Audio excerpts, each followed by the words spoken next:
I'd like to thank Don Feldbaum, Dan Lynch, Janelle, and Gary Kidder for helping us get into this space. Big hand.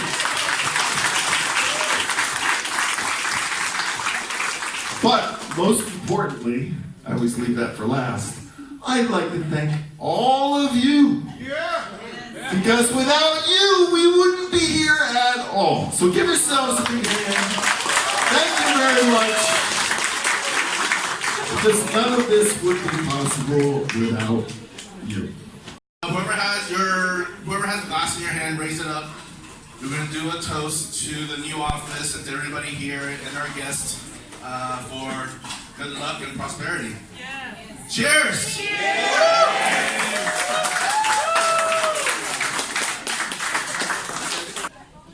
There are a lot of gaming companies that have come into the Philippines, and they are occupying a lot of facilities, and they're growing. Ms. Joy had mentioned to our friend that we now have 1,000 seats, and we're growing, and we also are looking to grow into Davao. And the question is, what does this mean for us and to the BPO industry? So in my opinion, it's not just about the gaming industry, it's also about automation. It's about, robots doing human jobs. And that's even a fear in terms of what's going to happen to the future of the industry. In our business, we look at it, we just had a marketing meeting the other day. We're very, very different than most BPO companies.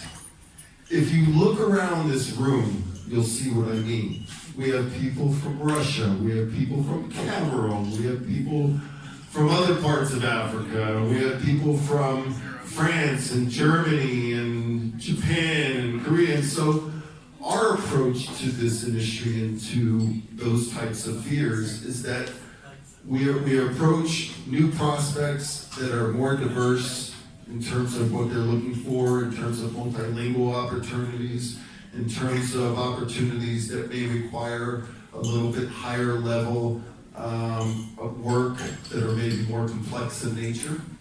So I think from our perspective, we think that the opportunity ahead is tremendous. And that all of these things are just adding to more of the challenge of finding space like this.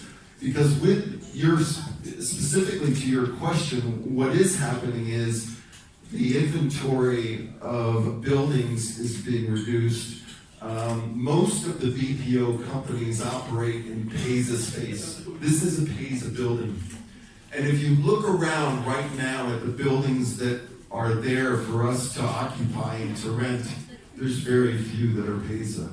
We were extremely lucky to have this space. So there are other ways that we're looking right now to address your question. And I think that, there's always a way. And so I think that, number one, the opportunity ahead is great. And number two, as long as we're thinking ahead and we're addressing the issues at hand, we're going to be fine in terms of finding space where we can grow. The Philippines is, no matter what anybody says, it is still the only English-speaking country in Asia. Give it up! Yeah!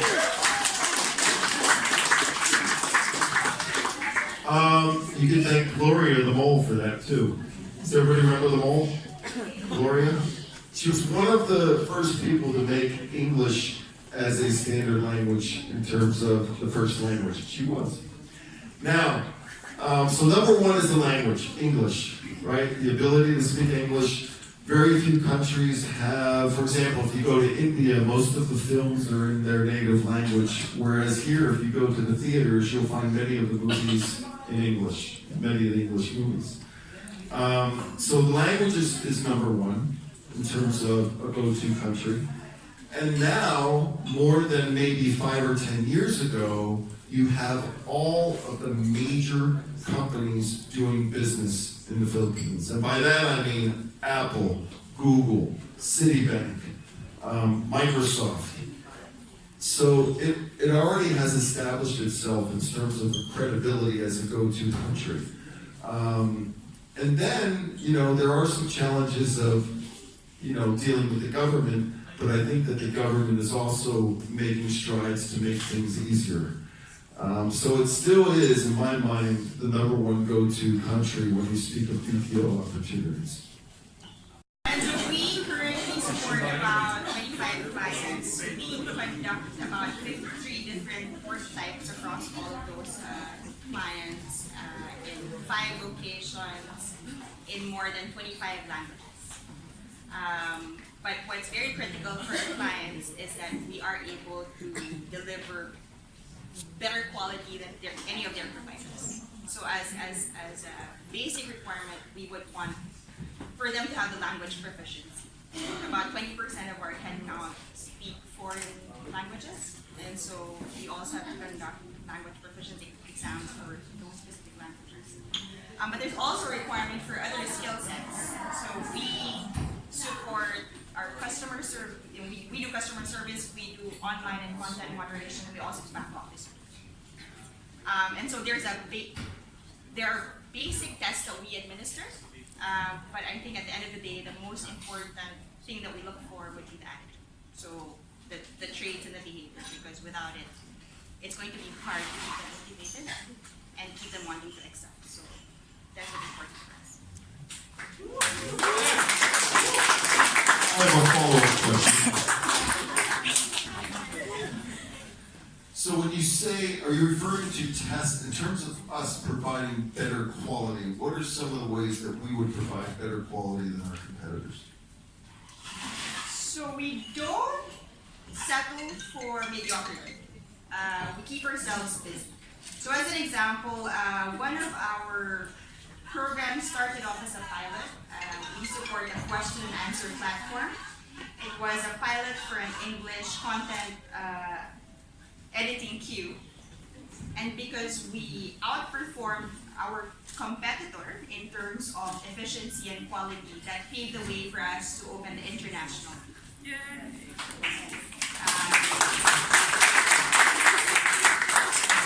While we look at how we perform against our competitors, we primarily focus on what we can do better for our clients, and I think that's what sets us apart. The biggest difference is our people, right?